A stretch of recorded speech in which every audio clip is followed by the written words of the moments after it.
Hello, friends, and you are once again welcome back to SBTL webcasts. This time, we are going to talk about bacteria and few basic details regarding them. This section of bacteria I have actually recorded in 4 segments, and today we shall begin with the first segment of that. So let's begin. What you can see here is there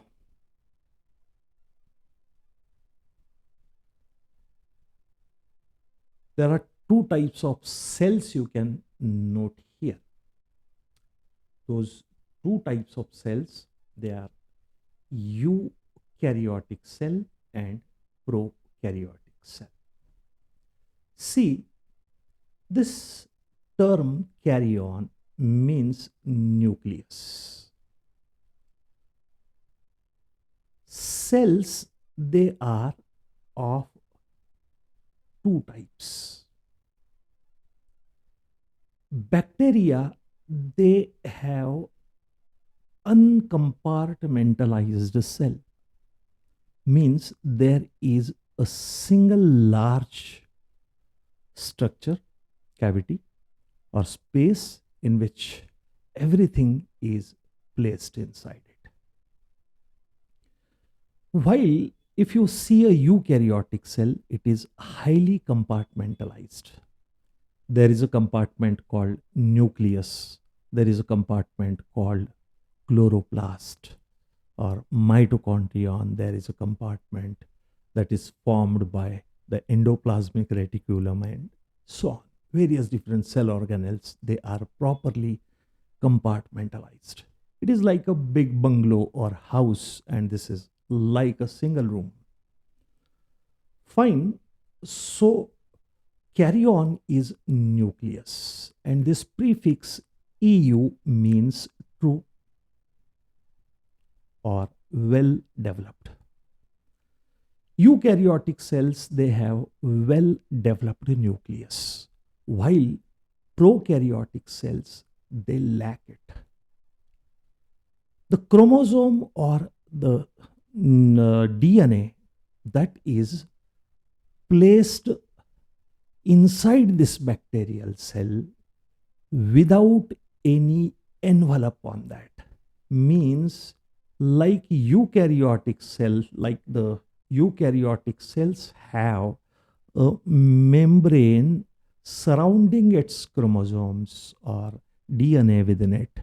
Bacterial cell does not have such membrane around the nucleus, and that is why that is called prokaryotic. Pro means primitive, undeveloped, underdeveloped, and karyon is nucleus. So nucleus is not developed. The DNA is, or the chromosome is not placed inside the nuclear envelope here.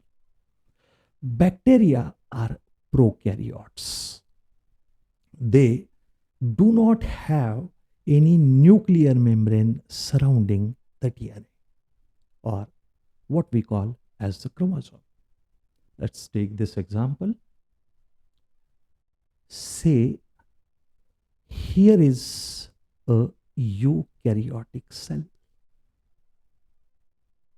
and this is the nucleus.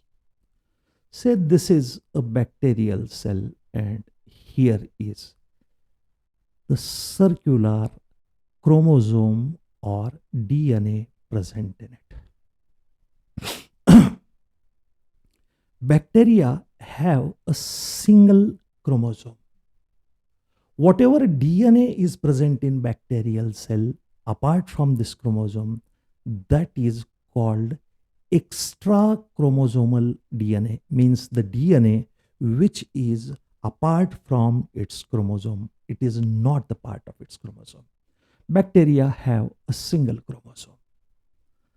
While when we compare this with eukaryotic cells, which are mostly diploid, means having two sets of chromosomes there, then each of these sets of chromosomes is having one that is originated from, that comes from father, that is paternal, and the other comes from mother, that is maternal.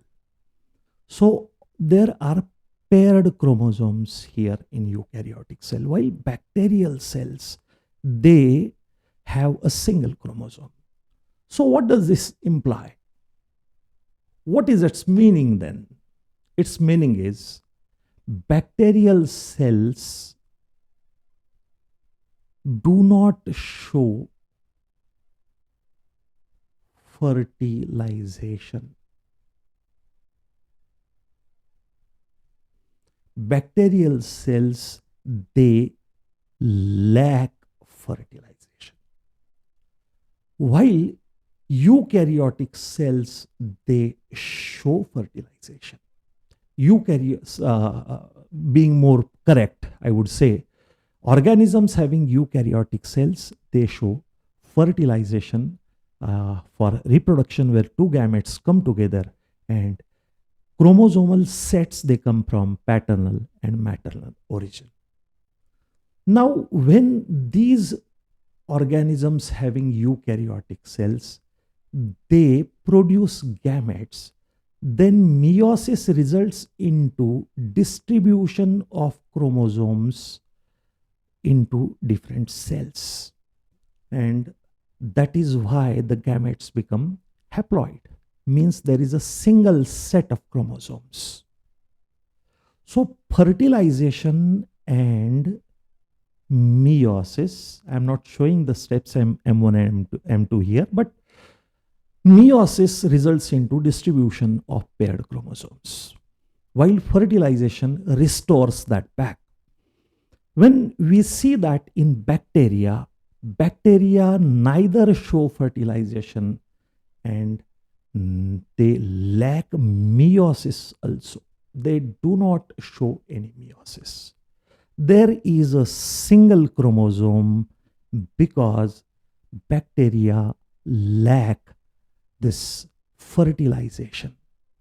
They do not show distinct alternations of generations. All right.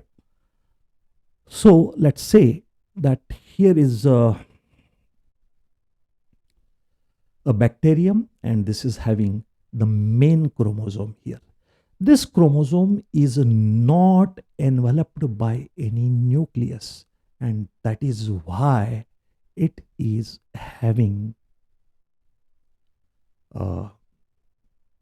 it is called prokaryotic cell. Fine.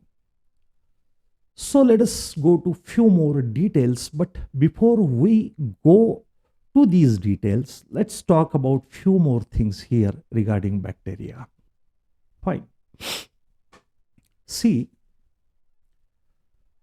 bacteria were first observed by Anton von Leeuwenhoek, and what he observed was swarms of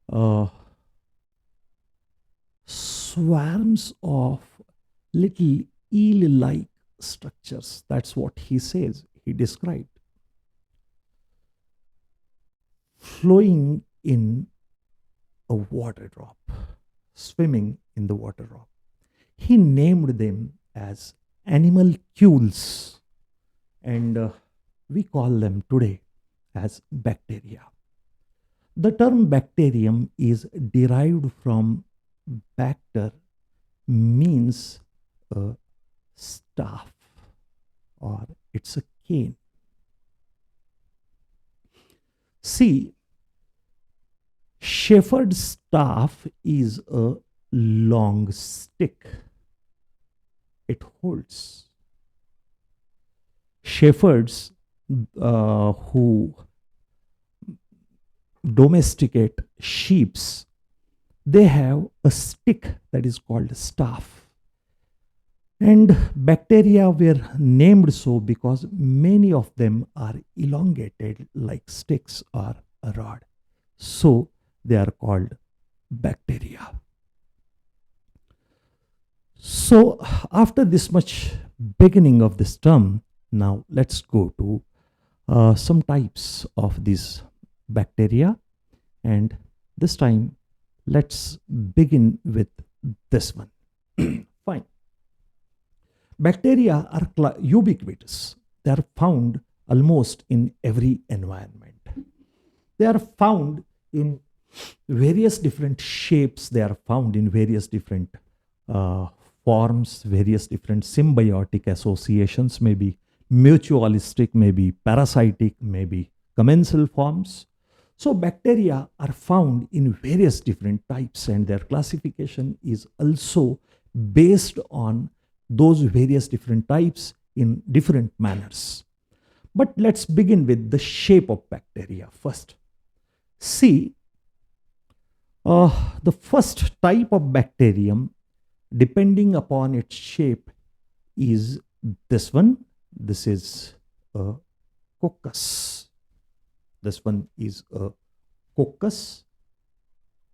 Coccus means grain. You should have seen the grains of jawar. Those are spherical. So just like grains, these bacteria are spherical. So that is why that is called coccus. These cocci, they may exist in the form of two such structures together, that is called diplococcus. They may be in the form of chain, that is called streptococcus, or they may be in the form of such clumps or bunches, that is why they are called staphylococcus. So coccus is the first form of bacterium. In our NEET syllabus, we are going to talk about Diplococcus pneumoniae in Griffith's experiment, and that is a topic, that is a unit that we are supposed to understand at the beginning of structure of DNA, because that was an experiment which initiated the discussion about which molecule is actually the carrier of heredity. Fine. So we will talk about the Diplococcus or Pneumococcus pneumoniae later on. But right now, the first shape of bacterium is coccus. Fine. Then let's go to the second shape in bacteria. The second shape in bacteria is bacillus. They are rod-shaped, elongated bacteria. They are called bacilli or singular bacillus. Bacilli, they have hydrodynamic shape. Means they can swim in water in which their propeller is in the form of these structures, what we call as flagella, and against this surrounding medium, density of the surrounding medium, maybe water or body fluids, these bacteria, they swim against that resistance. And for that, they require a propeller, of course, something that helps to move, helps them to move, and that is in the form of these flagella. Bacterial flagella, they are, number one, they are proton powered. Bacterial flagella are proton powered. And the second one is bacterial flagella are composed of a protein that is called flagellin. So, are there some other types of flagella? Yes. This is one of the prominent features between a prokaryotic cell and eukaryotic cell. Let's take example of this sperm cell. All right. So here is the acrosome. This is the head. Here is the neck region, and this is, let us say, the middle piece. Here is the nebenkern, means mitochondria, that is coiled upon this central filament. And there is a long tail, or this is flagellum. If we take section of this flagellum, then what we can see is there are 9 dimers: 1, 2, 3, 4, 5, 6, 7, 8, and 9. Such 9 dimers of microtubules, and there is one more dimer present at the center, and this is the complex structure of eukaryotic flagellum. This is something called 9+2 arrangement, and we shall talk about that later on. But bacterial flagella, they are made up of a protein called flagellin, and that entirely makes up this entire structure. Eukaryotic cells, on the other hand, they require these flagella, these complex flagellae, they require higher amount of energy which eukaryotic cells can afford to produce. The reason is the eukaryotic cell produces 38 ATPs from a single glucose molecule. A single glucose molecule produces 38 ATP in eukaryotic cell, while in prokaryotic cell, a single cell produces just 2 molecules of ATPs from one glucose molecule. All right. So what happens? These complex flagellae, they can be powered with the help of ATPs in bacteria, in eukaryotic cells. But bacteria do not produce that much amount of ATP, and for that, they take help of something called proton pump, or they are proton powered. I'll try to put it in somewhat simpler way here. Just a moment. Let's go to this one. Let us say this membrane is, this is one of the layers, and this side there is one more row of these phospholipid molecules, and this one is the inner membrane of mitochondrion, or let's say this is thylakoid membrane. So what happens here is, here there is an enzyme, what we call as ATP synthase, which we will discuss in more details in the topic photosynthesis as well as respiration. But just one thing to remember, that here the flow of protons that takes place across this membrane through these half channels, that rotates this structure. This rotation, turbine-like movement of this rotor part of these ATP synthase enzymes, that takes place because of movement of protons. I'll make it somewhat more simpler so that you can understand well. See, there is a theory called Endosymbiosis Theory. And this theory explains how eukaryotic cells evolved from their precursors. For example, let us say this is a bacterium, and this one is a eukaryotic cell.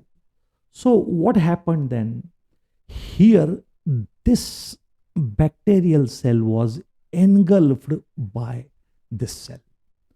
So while engulfing the bacterial cell using its so-called pseudopodia here, these bacteria were first of all surrounded by this host cell, and later on this united. That resulted into formation of two membraned structure inside the eukaryotic cell, double membrane structure. For example, chloroplast. for example, mitochondria.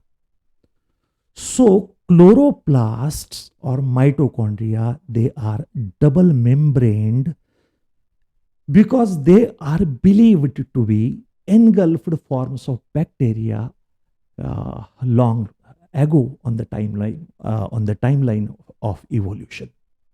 So when these bacteria were engulfed, there was one more membrane that was produced around them. So do we see any bacterial features in mitochondria or chloroplast, these double membrane structures? Yes, we can see that.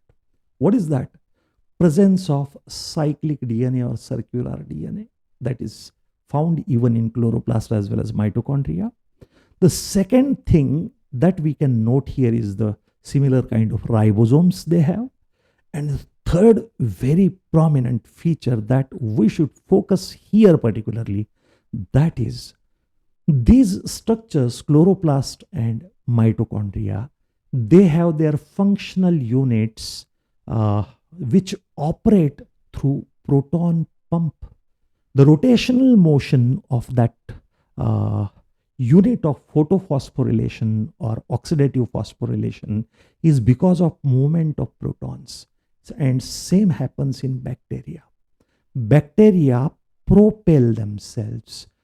This flagellum, bacterial flagellum, that uses the proton pump across this membrane, and this proton flow across this membrane. This powers the movement of these bacterial flagella.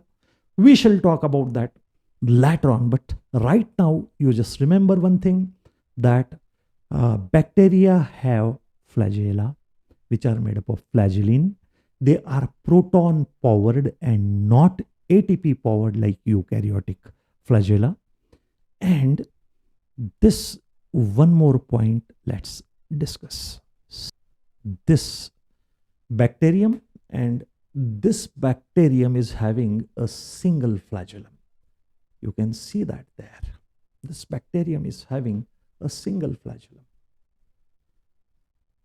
This single flagellum of this bacterium that gives this type of flagellae or this type of pattern a name as monotrichous form. Trichous means hair. Flagella, they are extremely tiny in bacteria, and that is why this is called monotrichous. All right. Flagella are present on both of its sides. Fine.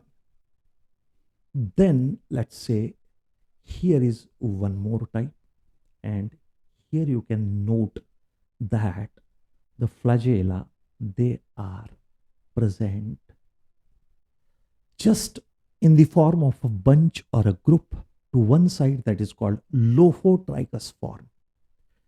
And when they are surrounding all around this bacterium, that is called peritrichous form. In the topic diseases, we are going to talk about the causative pathogen of typhoid, and that bacterium is having flagella that those surround over all its surface, and that is why it is known as peritrichous form. Peritrichous means flagella, they are present, flagellae, they are present all around the cell, bacterial cell. Or they may be such type of lophotrichous, they may be amphitrichous, or they may be peritrichous, or they may be monotrichous.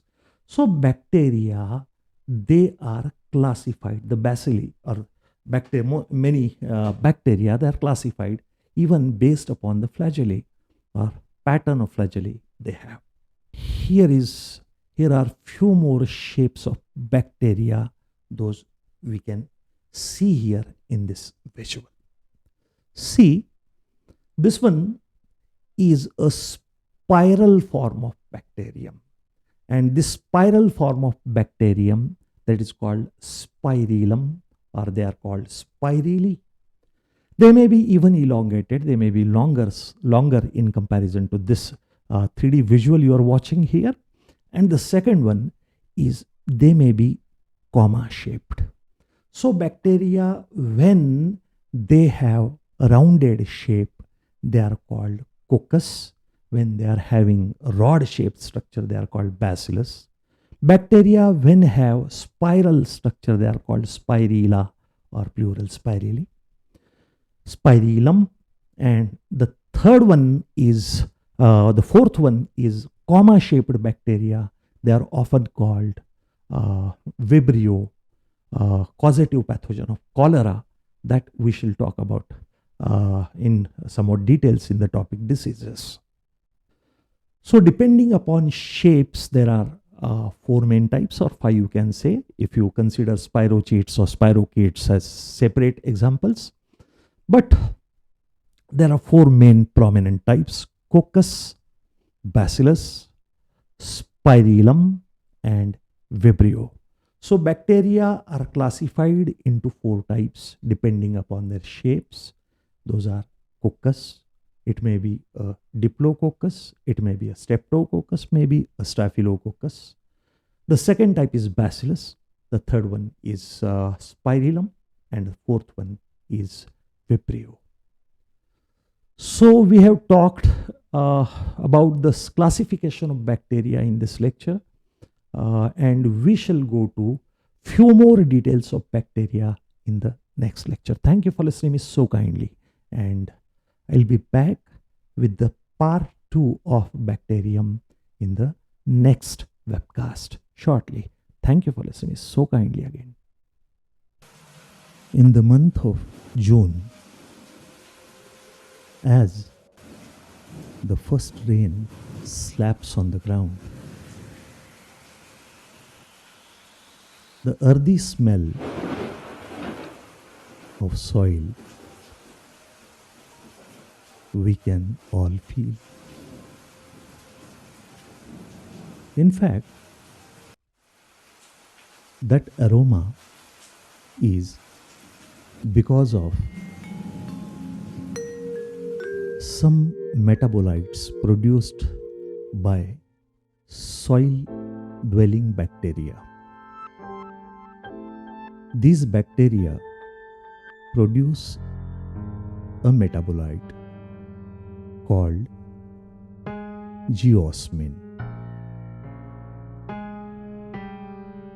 Geo means land and osmo means water. That earthy smell is a product of metabolism by few bacteria.